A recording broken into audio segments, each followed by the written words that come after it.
What if everything you think you know about our past is wrong?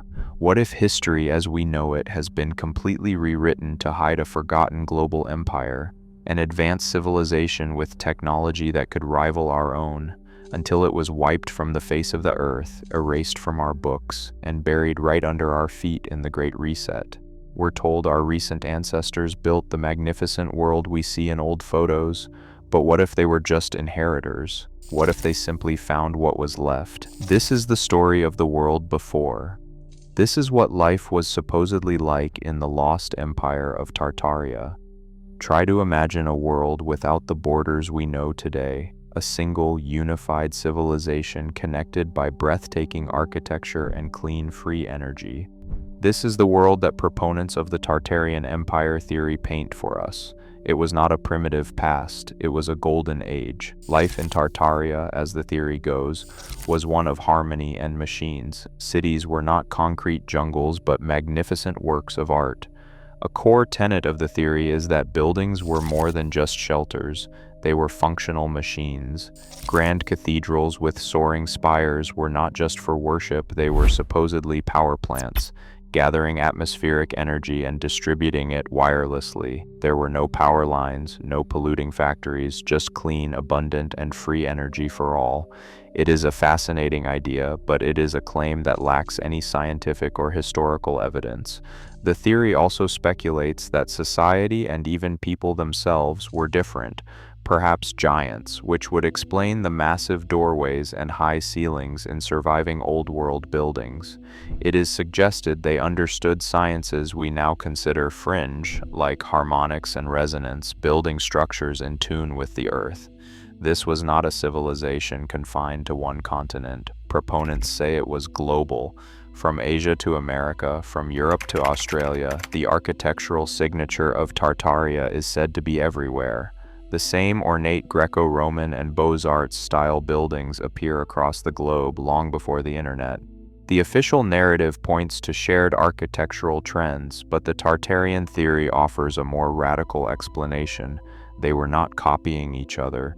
They were all part of the same civilization, a peaceful, enlightened world deliberately hidden from us. So if a worldwide empire of this scale existed, where is the proof? Believers say it is all around us, hidden in plain sight. First, there are the old maps. Look at cartography from the 16th to 19th centuries, and you will find a huge territory spanning much of Asia and Siberia labeled Tartary or the Tartarian Empire. Mainstream history confirms that Tartary was a real name on maps, but it was a vague geographical term used by Europeans for the vast, poorly understood lands of various nomadic Mongol and Turkic peoples. It was not a single advanced political empire, it was a label for a region they knew little about. The extra R in Tartary was sometimes added to evoke Tartarus, the underworld from Greek myth, reflecting a European fear of the region. Then there is the architecture, often called the most compelling proof. All over the world we see magnificent structures that seem out of place for the time they were supposedly built. Think of the grand buildings from the Gilded Age, like the original Pennsylvania Station or the Singer Building in New York. We are told they were built in the late 19th and the early 20th centuries, a time of horse-drawn carts. How did they achieve such feats? The theory proposes a shocking answer. They did not build them, they found them. The dates we are given, it is argued, are not construction dates but reopening dates. This claim is directly contradicted by extensive historical documentation of their construction, which was achieved with massive, inexpensive labor forces using traditional techniques like scaffolding and pulleys. The global spread of similar styles like Beaux-Arts is well documented as the result of architects studying at the same prestigious European academies like the École des Beaux-Arts in Paris, and bringing those styles home. What about star forts? These unique geometric fortresses are found worldwide. Some say they are remnants of a global Tartarian power grid.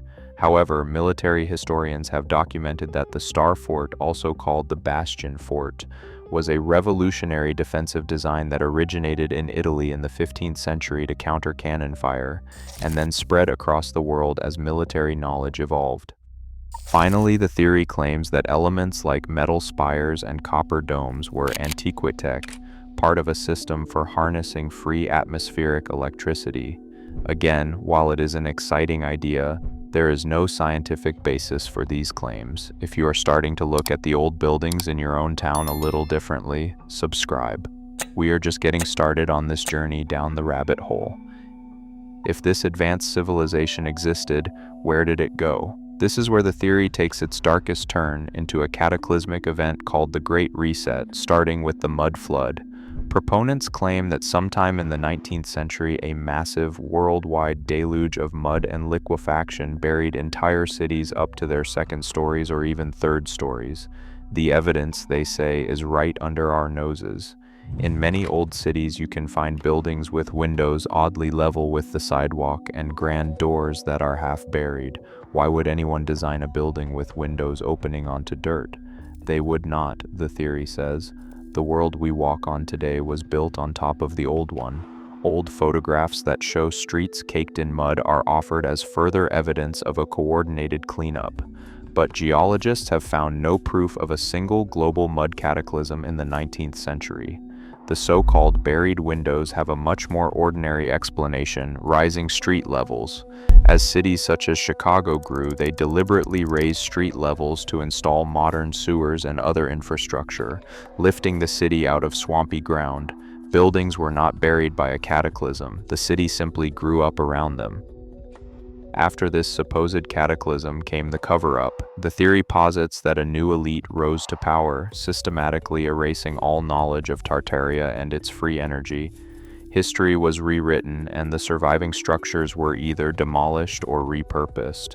The World's Fairs of the late 19th and early 20th centuries are presented as a prime example. Proponents question how the magnificent white cities like the 1893 Columbian Exposition in Chicago could be temporary. They suggest these were existing Tartarian cities showcased one last time before being demolished. In reality, these fairs are well documented as being temporary structures made of staff, a cheap mixture of plaster and fiber that was easy to mold but not built to last. Almost all of them were planned for demolition from the start. So, on one hand, we have the historical consensus, and on the other, a compelling web of anomalies that fuel a fascinating story. Historians and scientists say the Tartarian Empire theory is a pseudo-historical conspiracy that largely grew out of Russian nationalism and then spread online around 2016. It has been called the QAnon of architecture, and it thrives by reinterpreting photos and maps as proof of a hidden history. Tartary on maps. It was a real cartographic term, but it labeled a vast, unknown region of Asia populated by nomadic tribes, not a unified global empire. Mud flood. There is no geological evidence of a global mud flood. The so-called buried floors of buildings are the result of cities raising their street levels over time for sanitation and infrastructure. Identical architecture. The spread of styles like Beaux-Arts and Neoclassicism resulted from a shared global culture among elite architects who studied at the same European schools, World's Fairs. These events were intentionally temporary, with construction and demolition well documented.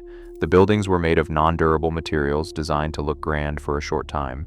In short, historians and scientists conclude that the claims attributed to Tartaria do not demonstrate a lost global civilization. They do, however, reveal how architecture, urban change, and modern myth-making can be woven into a persuasive story. Why does this theory resonate?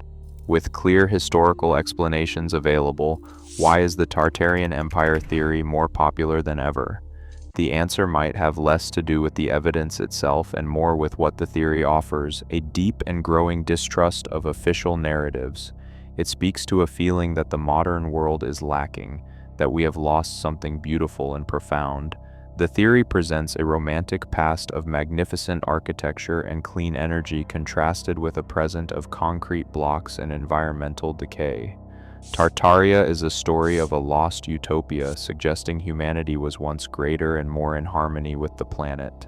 This is an incredibly powerful idea for anyone disillusioned with the world today. It also empowers you to do your own research, to trust your own eyes over what experts tell you.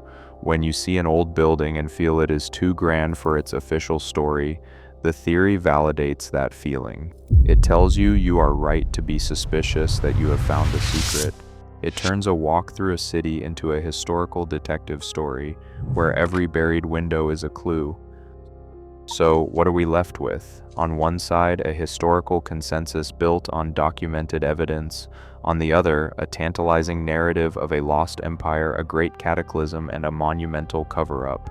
Could our history truly be a lie? Were the grand structures of the old world inherited, not built? Was there a global civilization that mastered free energy before being erased from memory? Mainstream history says no, that this is a modern myth. But for believers, the questions remain, fueled by the strange and beautiful remnants of a world that feels just out of reach.